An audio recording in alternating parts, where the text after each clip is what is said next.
አበባ በኃይለኛ ዝናብ ስታነፈርቅ አገኘኋት።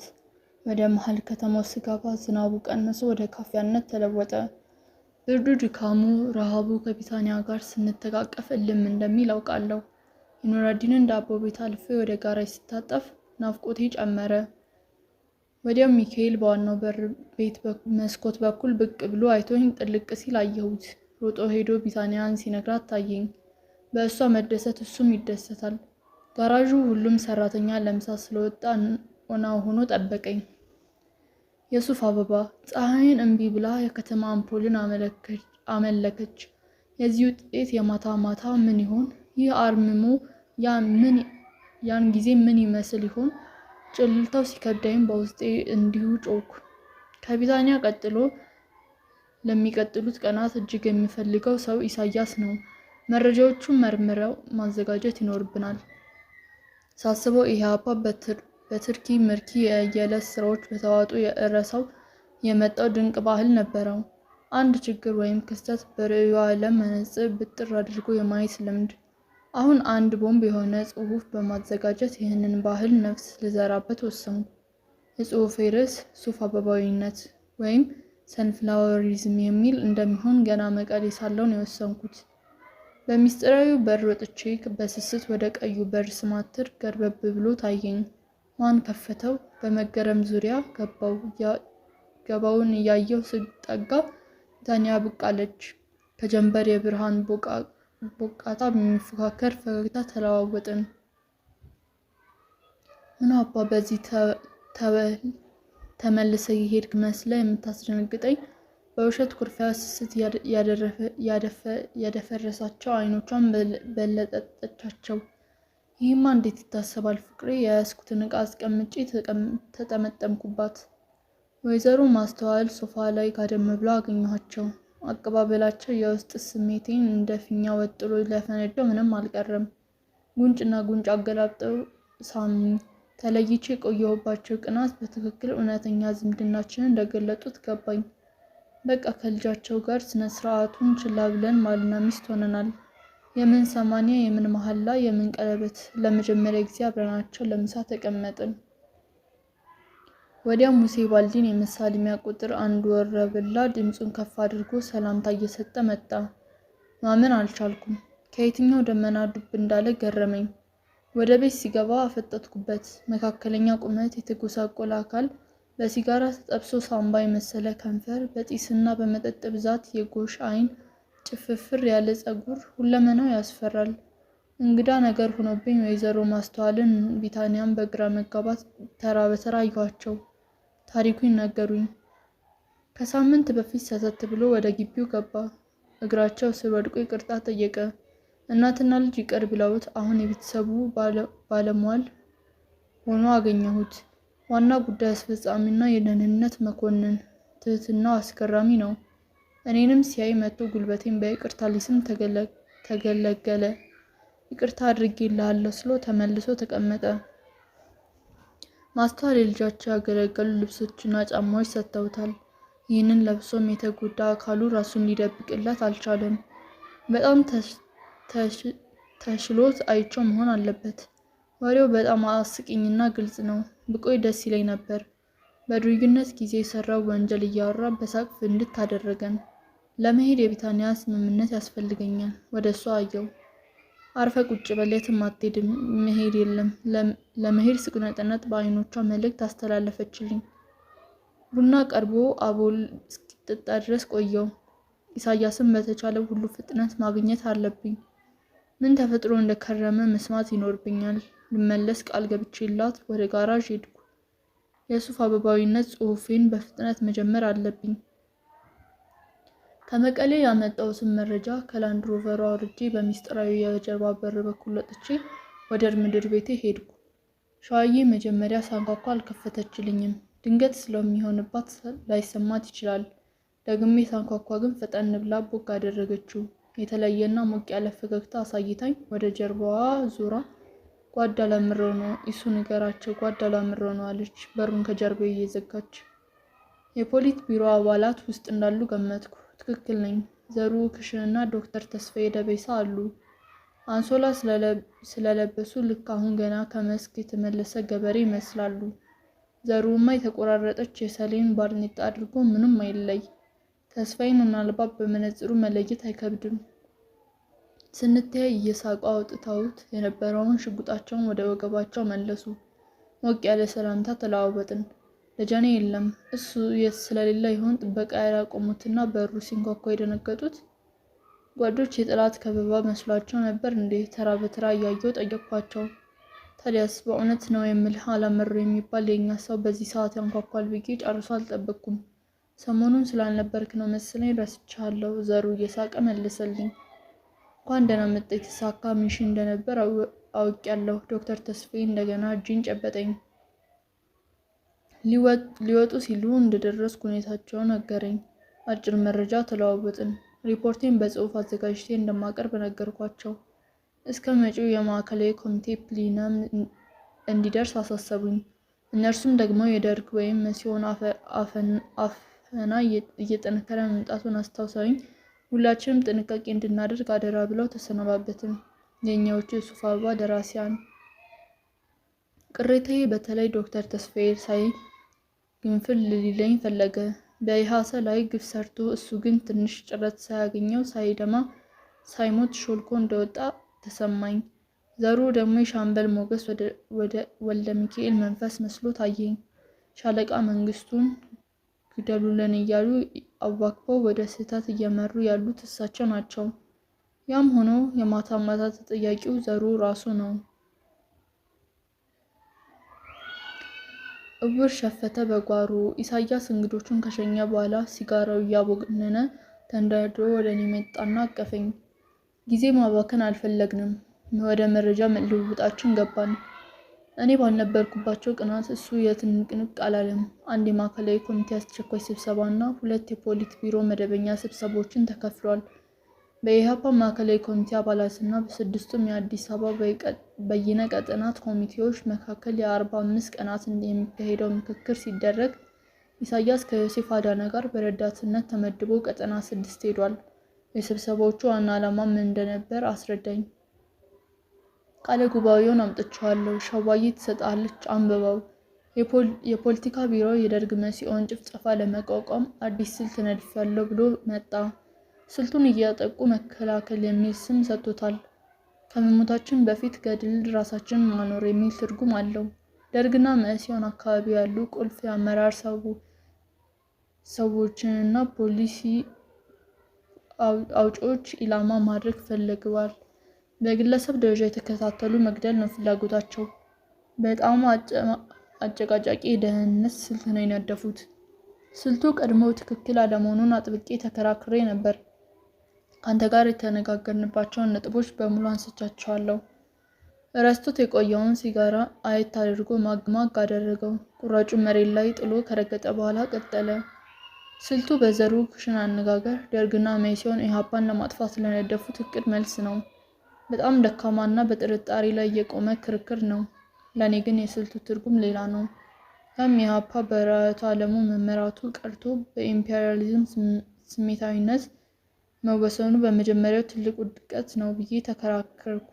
ይህ ስልት ሌላው ቀርቶ ራሽያ ውስጥ በ1880ዎቹ ከተከሰተው ናሮዲኒክ እንቅስቃሴ ጋር ሲነጻጸር በጣም የዘቀጠ መሆኑን አስረዳው። በማርክሳዊ ሌኒናዊ የትግል ዶክትሪንም አያስኬደንም። ምክንያቱም አብዮታዊ ትግሉ የመደብ አሰላለፍን በመለወጥ ላይ ማተኮር አለበት እንጂ ግለሰቦችን በግድያ መበቀል ህዝባዊ መሰረት የለውም። ከድርጅታዊ ፍላጎትና ጥያቄ ያፈነገጠ ግለሰባዊ ቂም በቀለኝነት ይሆንብናል አልኳቸው። ኢሱ ለመሆኑ እነ ብርሃነ መስቀል የት ሄደው ነው አንተ ብቻህን የተከራከርከው? ሰመሪ ማዕከላዊ ኮሚቴው እኮ የሰካራሞች ቤት እየሆነ ነው የመጣው። የሀሳብ ኢንተግሪቲ ብሎ ነገር እየጠፋ ነው እኮ። ብርሃነ መስቀል ውሰድ። በህብረት ግንባር ጥሪ ጉዳይ በወሰደው ፖዚቲቭ አቋም ምክንያት የገዛ ራሱ እስረኛ ሆኗል። ምን ልበልህ፣ በኢሃፓ ውስጥ የተተከለ የመኢሶኖች የትሮይ ፈረስ ተደርጎ እንዲታይ አድርገውታል። ሲጨንቀው እያጠቁ መከላከል ያሉትን የልጆች ጨዋታ በጥንቃቄ እስከተደረገ ድረስ አልቃወምም ብሎት አረፈ። እናትህን ነው እየቀለድክ? የህፃን ተረት የሚሰማ ልጅ ሳልመስል አልቀረሁም። የውድቀታችንን ፍጥነት በጣም እያስፈራኝ ኢሳያስን ሌላ ጥያቄ አነሳውለት። ኢሱ ጌታቸው ማሩና አበበ ዋቅጅራ አልነበሩም ማለት ነው? በጣም የሚገርምህ የህብረት ግንባር ጉዳይ ተነስቶ ነበር።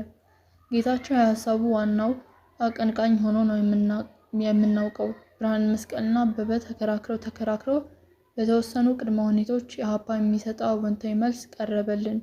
ረጅም ክርክር ነው እኮ። ጌታቸው አንድም ቃል ሳይተነፍስ ቀረ። ይህንን ከወሰኑ በኋላ ነው እንደገና አጥቅቶ መከላከል የሚል ስልት ለውይይት ያቀረቡት። እንዴት በአንድ ጭንቅላት ሁለት ተጻራሪ አውዶችን ማስተናገድ እንደቻሉ ገረመኝ። በመጨረሻ የፖለቲካ ቢሮ የስልቱን የዕለት ተዕለት አፈጻጸም በበላይነት እንዲከታተል ስልጣን ሰጡት። ስልቱ ጸደቀ ማለት ነው። በሚቀጥለው ፕሊነም የሚደረግ ሰዎችን ዝርዝር እንዲያመጣ ተወስኖ ስብሰባ አበቃ። ኢሳያስ በንዴት ሌላ ሲጋራ ለኩሶ በእኔ ላይ ያተኮረ ወሬ ጀመረልኝ። ስብሰባ ላይ አንተ ትኖራለህ። ምንም ማድረግ የምትችል ግን አይመስለኝም። በድምፅ ብልጫ ጭጭ ያደርገዋል። በዚህ ላይ የተለየ ሀሳብ ማራመድ በጣም አደገኛ እንደሆነ አያስመስሉት ነው። ያንተን ገቨርዲኒዝም ክርክር ፊት ለፊት መንቀፍ አልቻሉም። ውስጥ ለውስጥ ግን ደስተኞች አይደሉም። ክፍሉ ታደሰና ዘሩማ የተሰደቡም ሳይመስላቸው የሚቀር አይመስለኝም። ብቻ ሰመሪ ኢህአፓ ውስጥ የፍትህ ደረጃ አጠያያቂ የሆነ ነው። ዶክተር ተስፋዬ ደበሳ ለምሳሌ ከኤርትራ ተዋጊዎች ጋር በማዕከላዊ ኮሚቴው የማይታወቅ ስምምነት አድርጓል ብለው አንዳንዶቹ ነክሰውታል። ታያለ በመጨረሻ ምንም አይሆንም። ሌላ ሰው የሆነ ስህተት ሲሰራ ግን ትሪቡና አቋቁሞ ቁም ስቅሉን ያሳዩታል። ይህንን ሲነግረኝ በወልዲያ ኦፕሬሽን ውድቀት ግምገማ የገረመው የነገረኝን ነገር አስታውሼ ያጫወትኩት። ጸጋዬ ደብተር የሰራውን ልንገርህ። ኢህአሳ ወሎ አንዲት ትንሽ ከተማ ውስጥ እረፍት አድርጎ ነበር። ጸጋዬ በቆየበት ቤት ወይም ሌላ ቦታ ሽጉጡን ይጥላል። ከተማዋ በአሰሳ ቁም ስቅሏን አየች። ሽጉጡ አልተገኘም። ጉዞ ላይ ያሉ ታዲያ አንድ ጓዶች ጸጋዬ እንደማንኛውም ታጋይ ሊቀጣ እንደሚገባ አጉረመረሙ። ለካስ ደብተሩ የራሱን ሰላዮች አሰማርቶ ኑሮ እነማን ምን እንዳሉ ልቅም አድርገው ነገሩት። ከዚያ ተናገሩ የተባሉ ሰዎችን እየጠራ ምን እንዳላቸው ታውቃለህ? ምንም ሳትፈጥሩ ነገር ራሳችሁን አደጋ ላይ ጣላችሁ። ጸጋዬ በዚያ አባባሉ ኢህአፓ የኔ ነው እናንተን አይመለከታችሁም እንዳላቸውን የሚገባኝ በጣም ያናድዳል ብዬው ከመስክ ያመጣኋቸውን በአማርኛና በትግርኛ የተጻፉ መረጃዎችን ከፋፍዬ ሰጠሁት። ኢሳያስ በተለየ ፍላጎት ሰፍ ብሎ ተቀበለኝ። በትግርኛ ያልተዘጋጀው መረጃ ቅድሚያ ሰጥቶት በፍጥነት ማንበብና ካሴቶችን ማድመጥ ያዘ። ትንሽ ቆይቶ ደግሞ በሚሰማው ነገር ከት ብሎ ይስቅ ጀመር። ባገኘሁት ፋታ አእምሮዬ ወደ ኢህአፓ ማዕከላዊ ኮሚቴ ፖሊስ ቢሮ ተመለሰ። አጥቅቶ መከላከል የሚባል ስልት የፖለቲካ ልዩነት በጎላባቸው የኢትዮጵያ ከተሞች ውስጥ እንዴት እንደሚፈጸም ጽንሰ ሀሳቡ ከየት እንዳመጡት ከወታደራዊ ሳይንስ አንጻር ትርጉሙ በትክክል ምን ማለት እንደሆነ በአፈጻጸም ሂደትና ከፍጻሜው በኋላ ስለሚያመጣው ትርፍና ኪሳራ ባዛሁት። አንድ ነገር አልገለጽልህ አለኝ። ግለሰብ ላይ የተኮረ ጥቃት መሆኑ ደግሞ የበለጠ አሳሰበኝ። በሌሎች ሀገሮች ተሞክሮ እንደነበር ያነበብኩት ቦታ አለ። ነገር ግን ኮሚኒስት መሪዎች ፎኮይዝም ወይም ተራ ነፍሰ ገዳይነት ነው ብሎ አስቆመውታል። በአንዳንድ የምዕራባዊ ሊብራል ሀገሮች ተበድለን የሚሉ ግለሰብ መሪዎች ገድለው ወይም ለመግደል ሞክረዋል። ፕሬዚዳንት ሊንከን፣ አንድሬ ጆንስተን፣ ጆን ኤፍ ኬኔዲ በነፍሰ ገዳዮች ተገድለዋል። ግን ምን ተፈጠረ? ምንም። አዎ የርዕዮተ ዓለሙ የታሪክና የፖለቲካ ድጋፍ የለውም ብዬ ለራሴ ቀጠልኩ። ማሴቱንግ የኮሚንታጉን አገዛዝ መሪ ፕሬዚዳንት ሱኒያተስ ከድሉ በፊትም ሆነ በኋላ ተከታትሎ ማስገደል ይችል ነበር። አላደረገውም። ይህንን ያደረገው ጠላት ስላልነበሩ ወይም ፈርቶ አይደለም። የኮሚኒስት ፓርቲውና የማኦ ትኩረት የስርዓቶች ሹመት ማድረግ ላይ ብቻ ስለነበር ነው። ፊደል ካስትሮ እና ቼ ጉቬራ የተዋጉትን የባቲስቱታ አገዛዝ አምርረው ይጠሉታል። የኪውባን ሕዝብ በማደህትና በአፍሪካ በአሜሪካ ኢምፔሪያሊዝም ቡችላልነት ይከሱታል። የሞንካዳን ጥቃት በድል ሲፈጽሙ ግን ትኩረታቸው አብዮቱ ነበር።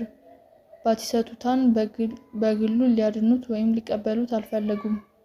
ታዲያ ኢህአፓ ከየት አመጣው? ጭንቅ አለኝ። የስልቱን ደካማነት በሱፍ አበባይነት ጽሑፌ ላይ እንዴት እንደምተነትነው ማብሰልሰል ስጀምር ኢሳያስ ከት ብሎ ስቆ ትኩረቴን ቀለበው። በትግርኛ የሚሰማው መረጃ ትርጉም አንድ በአንድ ይነግረኝ ጀመር። ኢህአፓ አባላቱን በትግራይ ሽምቅ ተዋጊዎች መካከል አስርጎ አስገብቷል። እነርሱ ያመጡትና በደንብ የተደራጀ የድምፅ መረጃ ነው። የመግቢያው ገለጻ የሚያደርገው ራሱ መምህር ጸጋዬ ነው። ቃል በቃል ተረጎመልኝ። የትግራይ ሓርነት ህዝብ ግንባር የትግራይ ሪፐብሊክ መመስረት የሚል የፖለቲካ ፕሮግራም ነድፏል። በዚህ ሸክላ አንድ ከፍተኛ የድርጅቱ ካድሬ በጉዳዩ ላይ ከህዝብ ጋር ያደረገውን ውይይት በተለይም ታላላቅ አገር ሽማግሌዎች የሚናገሩትን እንሰማለን። አቦይ መረሳ ይባላሉ። አዲግራት አካባቢ የአንድ ገጠር ነዋሪ አዛውንት ናቸው። እሳቸውን አላስቀድም ብሎ መምህር ጸጋዬ መቅረዝ ድምፁን ቀጨጭ አድርጎ ከፈተው። ቁልጭ ብላ የሚሰማ የወንድ አዛውንት ድምፅ ወጣ። ጥሩ፣ መቼስ ድርጅታችን መገንጠልን ያለ አንዳች ምክንያት አላቀደችውም። እኛም ይሁን ብለን ተቀብለን እየቆየን ስናስብ ግን ችግር ገጠመን። ታግለን በመጨረሻ ትግራይ ተገነጠለች ብለን እንውሰድ። ከዚያ በኋላ ኢትዮጵያ የሚለው ስም ማንኛችን ነን የምንጠራት? እኛ ወይስ የተዋናቸው ሌሎቹ? እኛ እንዳልል ተገንጥለናል። እነርሱ እንዳልል ኢትዮጵያዊ ሀብለ የጀመርናት እኛ ነን። እንግዲህ እኔ ሳውቀው ሰው እንጀራ ጋግሮ ወጥ ሰርቶ ጠላ ጠምቆ ሌሎች ጎረቤቶችን ብሉልኝ ጠጡልኝ ማለት የቆየ ባህላችን ነው። ሀገር ያህል ነገር ፈጥሮ ባንዲራ ቁሞ ድንበር አጽንቶ ሌሎችን እንኳን ወሰዱልኝ ሲባል ግን ሰምቼ አላውቅም የሚል ድምፅ የተሰምቶ የመምህር ጸጋዬ አጭር ትችት ቀጠለ። እነሆ የትግራይ አባቶችና ልጆቻቸውን መገንጠልን በሚቃወሙ የአዛውንት ንግግር እርካታቸውን ለመግለጽ አጨበጨቡ። ታህቶች ተደናገጡ። ችግሩ ግን ማን ጽፎ እንዳሰራጨ የሚታወቅ ነገር የለም። አረጋዊ በርሄ ሲጠየቅ ወደ አባይ ጸጋዬ ጣቱን ይቀስራል። አባይ ሲጠየቅ ደግሞ በግልባጩ መለስ ዜናዊ እንዳይባል ይህንን ያህል ትልቅ የፖሊሲ ውሳኔ መስጠት ስልጣን የለውም። ህዝቡ ተቃውሞውን ያሰማል እንጂ እዚህ ብቻ አይደለም። አንድ የታወቁ የአክሱም ካህን ነገሩን አንድ ስብሰባ ላይ አነሱት። እንስማቸው። መምህር ጸጋዬ ቴፑን ነካክቶ የአክሱሙን ካህን ድምፅ አመጣው። ይህን ትሃት ይዛው የመጣችውን እንገንጠል የሚል ነገር በበኩሌ አልወደድኩትም። ሙግት እገጥማለሁ ብዬ ማን እንደጠነሰሰ ለማወቅ ሞክሬ ነበር። ለሚነግረኝ አጣው። እንዲህ ያለ ነገር የኋላ የሚፈጥረው ችግር በሃይማኖታችን እናውቀዋለን። የኦርቶዶክስ ቤተክርስቲያናችን ጳጳስ ከግብፅ አገር መምጣት አለበት የሚል ቀኖና ለብዙ ጊዜ ተተክሎ ይኖራል። ካህኑ መምህር ጸጋዬ ያልተረጎመው አንድ አባባል በግዕዝ ቋንቋ ተናግረው ቀጠሉ። ጽሑፉ በ4ኛው ክፍለ ዘመን አክሱም ጽዮን ቤተክርስቲያን መቅደስ ውስጥ ተገኘ። አባቶቻችን ግራ ተጋቡ። ማን ነው የጻፈውና እዚያ ያስቀመጠው ብለው ጠየቁ። እኔ ነኝ የሚል ጠፋ። ሲጨንቃቸው ይህማ ከላይ እየወረደ ነው ብለው ቀኖና አደረጉት። ይኸው 15 ዓመት ሙሉ ግብፅ ድረስ በጉልበታችን ተንበርክከን እየለመንን ጳጳስ ስናመጣ ኖርን። የተጻፈ ነገር መዘዙ ብዙ ነው። አሁን ይሄ እንገንጠል የሚል ጽሑፍ ለትውልድ ሳይስተላለፍ በያለበት እንዲቃጠል ይደረግ። አይ ግራ የገባው የኢትዮጵያ ግራ ኃይል እንዴት ያሳዝናል ብዬ ወደ ኢሳያስ ቀና ብዬ ሸዋዬ ደረጃው ላይ ታየችኝ። አላመራው። አንዴ በጣም ትፈለጋል የምፈለግበት የፍጥነት ደረጃ በእጆቿ በአይኖቿ አሳየችኝ። ምን መጣ? በቅልጥፍና ብድግ ብዬ ተንደረደርኩ። ቢታንያ ትሆን የፈለገችኝ? ቤቲ ቢታንያ ምራቄ ሳይደርቅ አሁኑን ይምጣ ብላለች ብላ እየተጣደፍኩ አልፊያት ስሄድ ትከሻዬን ያዝ አድርጋ እስከ በሩ ድረስ ሸኘችኝ። ፍቅሬ ምን ገጠማት? አይምሮዬ ርብሽብሽ እንዳለ የሩጫ ያህል እየከነፍኩ ሄድኩ። ቀዩ በር ደርሼ በደመነፍስ እንቅስቃሴ ከፈትኩት። ወደ ቢታንያ ቤት ሳይ መብራት በርቷል። አለሽ ማለት ነው። ሄጄ ስገባ ከሁለተኛው ክፍል በርግጋ መጣች። ሰሙዬ አለህልኝ አይደል? አንገቴ ላይ ጥምጥም አለች። አሁን ስልክ ነበረች። አሁን ስልክ ነበረች። ደርጎች ዮሴፍ አዳንና ኢንጂነር ኡስማንን አሁን ያዟቸው። አብረህ ትኖራለህ ብዬ ፈርቼ ነበር። በቃ ሆድዬ ንቅንቅ እንዳትል።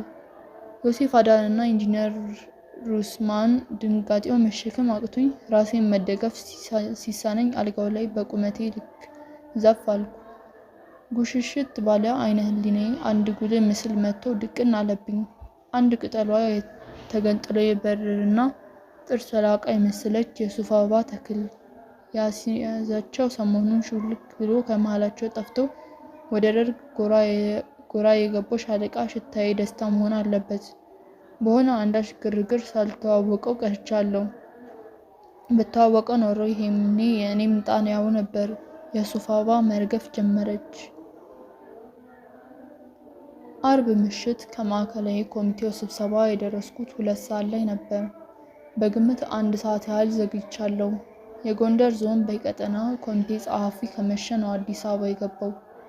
ከአውቶቡስ ተራ ተቀብዬ ወደ ስብሰባው እንዳመጣው ዘሩ መድቦኛል። ዘግይቶ ቢደርስም ያለምንም ችግር ተቀብዬ አደረስኩት። የስብሰባው ቦታ በላይ ዘለቀ አካባቢ ነው። በጣም ጽዱና ጸጥ ያለ ቆንጆ ቪላ ነው። ለእንዲህ አይነት ከቅጡ ላለፈ ድርጅታዊ ህቡ ስብሰባ በጣም የተመቸ ነው። ገቨርዲኒዝም እንደ ቤቱ ሁሉ ገዝፎ ታየኝ። ብንታደል ኖሮ እልም ባለ የገጠር ጫካ ዛፉ ስር ወይም ዋሻ ውስጥ መደረግ የነበረበት ስብሰባ ነው። የቤቱ ባለቤት የአዲስ አበባ ዩኒቨርሲቲ አስተማሪ የሆነው እንግሊዛዊ የኢሃፓ አባል ሞርቶን ነው። የውጭ አገር ዜጋ ለዚያውም እንግሊዛዊ የኢሃፓ አባል። የተለመደ ነገር አይመስለኝም። ኢሳያስ ጠይቀኝ ትዝ ይለኛል። አዎ ልክ ነኝ፣ እሱ ያልተለመደ ነው። ይህ ስሜት የመጣው ግን ይሄ ዘመናዊ የመንግስት የሚሉት አቋም ዘመናዊ ዜግነት ይዞ ከመጣ ወዲህ ነው። ቀደም ሲል የዓለም አብዮተኞች የብሔራዊ ድንበር ገደብ አልነበረባቸውም። የ1789ን የፈረንሳይን ቡርዝ አብዮት ከመሩት አብዮተኞች አንዱ ሮብስፒየር በጣም ታዋቂ ነው። በትውልዱ ግን አሜሪካዊ ተራማጅ ነው። ጉዳዩ የአመለካከት መጣመር ነው። እውነትህን ነው። እንግሊዛዊ ስለሆነ ብቻ ያንኪ ልንለው አንችልም። ጭንቅላቱን በአዎንታ ነቀነቀልኝ። ሚስተር ሞርተን ኢህአፓን የተቀላቀለው በቅርብ ጓደኛው በዮሐንስ ብርሃኔ በኩል ነው። ዮሐንስ ባለፈው እኔ ባልተገኘሁበት ምርጫ ማዕከላዊ ኮሚቴው በአባልነት ተቀላቅሏል። ባለፈው ከዶክተር ተስፋዬ ደቤሳ ጋር ካገኘሁት ወዲህ ተገናኝተን አናውቅም። አሁን ስብሰባው ላይ መኖሩን ያየሁት አይኔ ደብ ያለውን ደብዛዛ ኤሌክትሪክ ብርሃን ከተለማመደው በኋላ ነው። ነጣ ያለ ቆብ አድርጎ በብርሃነ መስቀልና በጌታቸው ማሩ መካከል ተቀምጧል። ሁሉም ሰው የተቀመጠው በመመገቢያ ክፍሉ ውስጥ ዙሪያው በተደረደሩ ፕላስቲክ ወንበሮች ላይ ነው። በበሩ በኩል ተስፋዬ ደቤሳና ክፍሉ ታደሰ ይታዩኛል። ከእነርሱ በቀኝ በኩል ሁሌ ለይቼ ላውቃት የተቸገርኩባት ሴት አባል አለች። ጉትቻዋ ብልጭ ሲል ብቻ ነው ጾቷ የምለየው። ማን ትሆን ይቺ ልጅ? ከወር ምናምን በፊት ቢታንያ ስትሸኛት በቀዳዳ ያየኋት ትሆን? መገመት ከበደኝ። ከብርሃነ መስቀል አጠገብ በነበረ ክፍት ወንበር ላይ ተቀመጥኩ። ዮሴፍ አዳነ ያልተገኘበት መጀመሪያ ስብሰባ ነው። ምን ተባብለው ይሆን? ራሴን ጠይቄ ወዲያው ትኩረቴን መሰብሰብ መለስኩ። አጀንዳው ያው የጠበቅኩት ነው። የኤርትራ ህዝባዊ ግንባርና ኢህአፓ በዶክተር ተስፋዬ በኩል ህዳር ወር ላይ የተፈራረሙት ስምምነት ህጋዊነት ጥያቄ ነበር። ስብሰባው በተጀመረ ገና በደቂቃዎች ውስጥ ውጥረት የነገሰበት መስሎ ታየኝ። ተስፋዬ ማዕከላዊ ኮሚቴው ስልጣን ባይሰጠው ለምን ኤርትራ ኢትዮጵያ ቅኝ ግዛት ናት ብሎ እንደተፈራረመ በማስረዳት ላይ ነው። ጆሮዎቼና አይኖቼ ወደሱ መለስኩት። ቀስ ብሎ በተረጋጋ አንደበት ይናገራል። ጆን ሳርተር አለመወሰን በራሱ መወሰን ነው ይላል። አቋም አለመውሰድ በራሱ አቋም ነው። ኢህአፓ የኤርትራን ጥያቄ አንድም የቀኝ ግዛት ነው አለያም የብሔራዊ ጥያቄ ነው ብሎ አቋም መያዝ አልቻለም። በዚህም የንጉስና የደርግ አንዲት ኢትዮጵያ መፈክር ተጋርተናል ማለት ነው። በዚህ መቀጠል ግን የምንችል አይመስለኝም። ይህንን ለመለወጥ ትክክለኛ እርምጃ መውሰዴ ነበር በበኩሌ። ይህንን ያደረኩት ደግሞ ረጅም ውይይት ካደረኩ በኋላ 3 አሳማኝ ምክንያቶች ታሳቢ አድርጌ ነው። ምክንያቶቹን ለመመዝገብ ይመስለኛል አብዛኛው ሰው ማስታወሻ ለመያዝ አልቀረቀረም። አንደኛው ከአስተሳሰብ ዘዴ አንጻር ሲታይ የኤርትራ ጥያቄ ይዘት፣ ስፋትና ጥበቱን የሚወስነው ማን ነው? ግልጽ ይመስለኛል። ወሳኞቹ ጥያቄውን ያነሱት ኤርትራውያን ራሳቸው እንጂ እኛ ኢትዮጵያውያን ልንሆን አንችልም። በእነርሱ እምነት ዓላማቸው በኢጣሊ ቀኝ ግዛት የተፈጠረው አዲስ ማንነት ማስመሰል ነው። ይህም ማለት 9 ብሔሮች በአንድ በኤርትራ ስር ያነሱት ጥያቄ ነው። በጣሊያን የተፈጠረው ማንነታችን በኢትዮጵያ ተነጠቀ ነው የሚሉት። ይህ የብሔር ጥያቄ ሳይሆን የቀኝ ግዛት ጥያቄ መሆኑን እቀበላለሁ። ሁለተኛ ጉዳዩ በእነርሱ በኩል ከላይ ያልኩት ከሆነ በእኛ በኩልስ ምን መምሰል አለበት? ደርግና መኢሶን የንጉሱን ፖሊሲ ይዘው ቀጥለዋል። ኢህአፓስ? ለጥያቄው የማያዳግም ተራማጅና አብዮታዊ መፍትሄ መስጠት ግዴታ አለብን። ይህንን ጥያቄ መቀበልና አዎንታዊ ነው ብሎ ማመን ኤርትራን የመጥቀም ኢትዮጵያን ደግሞ የመጉዳት ጉዳይ አይደለም። ማህበራዊ ቅራኔዎች በሙሉ የመፍታት ግዴታ ነው። ተራማጅ ማለትም እኮ ከነበረው አሮጌ አስተሳሰብ ነፃ መሆን ማለት ብቻ አይደለም። አዲስ የመፍትሄ ሀሳብ ማመንጨትና በድፍረት መጋፈጥ ማለት ነው። ለድርጅታችን የሚያዋጣው መስመር ይህ ነው። ሶስተኛው ምክንያቴ ሪል ፖለቲክ ወይም ወቅታዊ ፖለቲካ እውነታና ጥቅም ነው። ይህንን በምንነካከርበት ወቅት ኢህአሳ አሲምባ ነው ያለው። ኢህአሳ ራሱን ማኖር የሚያስችለው እንቅስቃሴ እንዲያደርግ ፈቅደንለታል። ይህ ማለት የሻዕቢያን ድጋፍ በብዛት ይፈልጋል። እነ ኢሳያስን ሳነጋግራቸው የሰጡኝ መልስ አሳሳቢ ሆነብኝ። ዛሬ ጥያቄያችን የቅኝ ግዛት መሆኑን ያልተቀበለ ኢትዮጵያዊ ድርጅት ደግፈን ነገ ስልጣን ሲይዝ እንዲወጋን አንፈልግም። ከእነርሱ አቅጣጫ ሳይሆን ትክክል ናቸው። በዚህ ምክንያት የኢህአሳ ችግር እንዲገጥመው ስላልፈለኩ ባሉት ሀሳብ ተስማምቻለሁ ብሎ አጠቃለለ። ዘሩ አጭር ማብራሪያ ሰጥቶ ሀሳብ ይሰጥ ዘንድ መድረኩን ከፈት አደረገ። ብርሃነ መስቀል የመናገር እድሉን ቀድሞ አገኘ። ፊቱን በተቃውሞ ክስክስ አድርጎ ተስፋዬን ተነሳበት። 2 ግልጽ ጥፋቶች ተፈጽመዋል። የመጀመሪያው ህዝባዊ ግንባር ሓርነት ኤርትራ አንድ ድርጅት ነው። ኤርትራን በሙሉ የሚወክል መንግስት አድርጎ መውሰድ ትክክል አይደለም። ሻዕቢያ ፍላጎቱን ገልጿል። ጥያቄ የቀኝ ግዛት አገዛዝ ጥያቄ ነው ብሏል። ይህንን ጥያቄ 9ኙም ብሔሮች አንስተውታል ለማለት የተስፋዬ መረጃ ምንድነው? አንድ በአንድ የዞረ አነጋገሯቸው። ይሄ ከመሆኑ በፊት ቀኝ ግዛትን እንደ ጥያቄ መቀበል አደጋው ለኛ ብቻ አይደለም፣ ለሌሎች የኤርትራ ብሔሮች ጭምር ነው። ሁለተኛው ዋናው የጥያቄው ባለቤት የኤርትራ ህዝብ ነው ከተባለ የኛ ተራማጅ አቋም ምን መሆን አለበት? በቃ የኤርትራ ህዝብ ነፃና ዲሞክራሲያዊ መድረክ ተከፍቶለት በነፃነት ማንነቱን ይወስን። ተስፋዬ የሰራው ግን ከዚህ የሚጋጭ ነው። እንደ ዕድል ሆኖ ወይም ስር በሰደደ ቁርሾ ምክንያት ብርሃነ መስቀል የሚናገረው ሁሉ ለነዘሩና ክፍሉ ታደሰ አይዋጥላቸውም። አሁን ግን የነሱን ድጋፍ አገኘ። በዚህ ውሳኔ ኢህአፓ የቆየውን ኢትዮጵያዊ ብሔራዊተኝነት በጸጥታ ተቀብሏል ማለት ነው የሚለውና እኔ የደገፍኩት የዶክተር ተስፋዬ ሙግት ውድቅ ተደረገ። ሙሉ ክርክር በቃለ ጉባኤ ተይዞ ተረኛው ጸሐፊ ጸሎተ ሕዝቅያስ በንባብ አሰማን። በሚቀጥለው ስብሰባ ለፊርማ ይቀርባልና ተባለና ወደ ሁለተኛው አጀንዳ የአጥቅቶ መከላከል ስልት ኢላማዎች ማጽደቅ ተሻገርን። ዘሩ ለድርጅታችን ህልውና ቁጥር 1 አስጊ ናቸው የተባሉ ግለሰቦችን ዝርዝር አቀረበ። እርምጃ የሚወሰድባቸው ዝርዝር መሆን አለበት።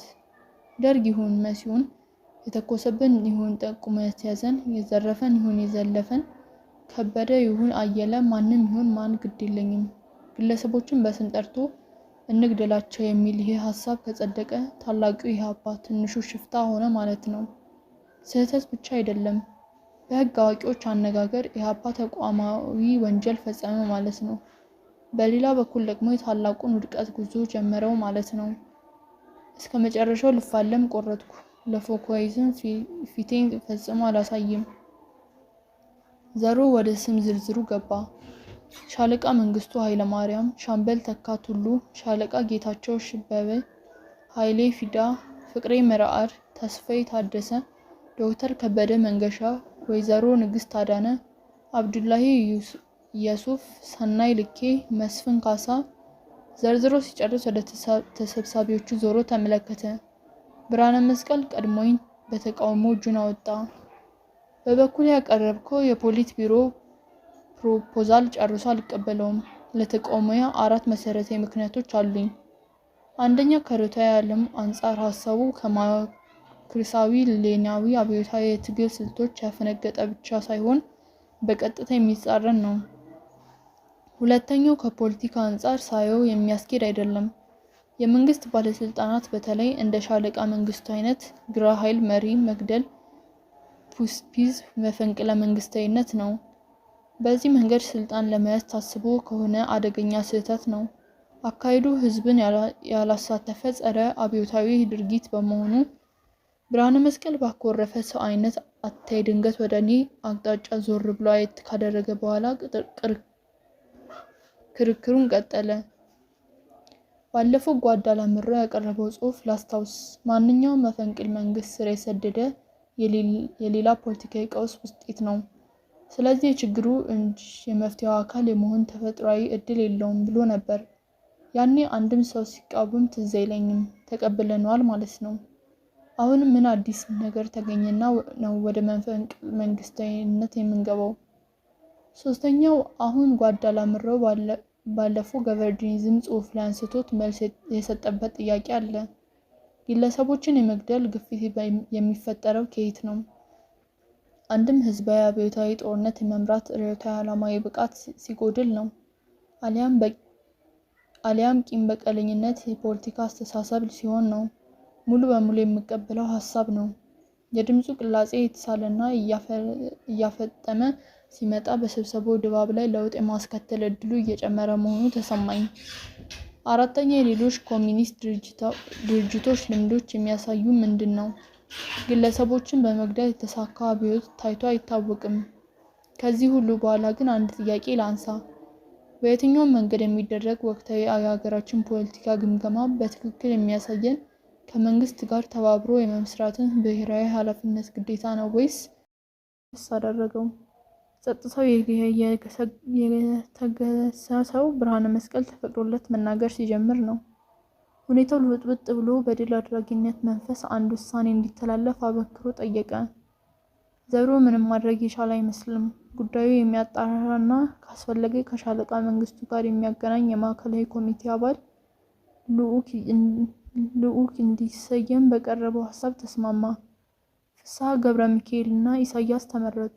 ቀጥሎ ውይይቱ በሚደረግበት ስነ ስርዓትና መሳካት አለመሳካቱ በሚያመዝንበት ጉዳይ ላይ የጦፈ ክርክር ተጀመረ። በበኩሌ ቅልጥ ያለ ኮሜዲ ድራማ የሚመለከት ነው መሰለኝ። እንግደል የሚሉት የገና በዓል ጠብቀው በእንቁር ጨዋታ ጊዜ የሚደባደቡ ጎረምሶች መሰሉኝ። እንወያይ የሚሉት ደግሞ በጉድጓዳቸው ወጥተው ከድመት ጋር ለመታረቅ ጉዞ የጀመሩ አይጦች መስለው ታዩኝ። ሁለቱም በየራሳቸው ክልል በፀሐይ ላይ ያመጸችውን አንድ ቅጠሏ የበረረውን የሱፍ አበባ መንገድ የመያዛቸውን ማመን አልቻልኩም። የሱፍ አበባ መጨረሻሽ ምን ይሆን? እዚህ ነጥብ ላይ ስደርስ ፍላጎቴ ጠፍቶ አይምሮዬ ከሀዲዱ ወጣ። ቢታንያ በአይኖቼ ላይ ውልብ አለችብኝ። የመጨረሻ ውሳኔ ሲወሰን ብቻ ነው ነቃ አልኩ። አጥቅቶ መከላከል ስልቱ ኢላማ ያደረጋቸው ሰዎች ዝርዝር በመርህ ጸደቁ። ለተፈጻሚነቱ ፍስሐ ገብረ ሚካኤል ከሻለቃ መንግስቱ ጋር ተነጋግሮ የሚያመጣው ሪፖርት ወሳኝ ቅድመ ሁኔታ ይሆናል። ፍስሐ ሻለቃውን እንደማያገኛቸው ልቤ ያውቃል። ሊያነጋግሩኝ አልፈቀዱም ወይ ላገኛቸው አልቻልኩም የሚል መልስ ይዞ ይመጣል። በማግስቱ ኢህአፓ ግድያ ይጀምራል። ታላቁ ስህተት። ሁለተኛው ኩነኔ።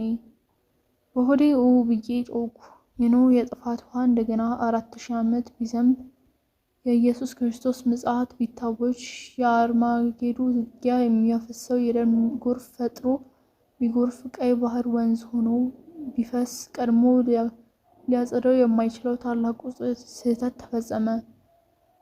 ልቤ ከሁለት ተከፍሎ ስብሰባው ቀጠልኩ።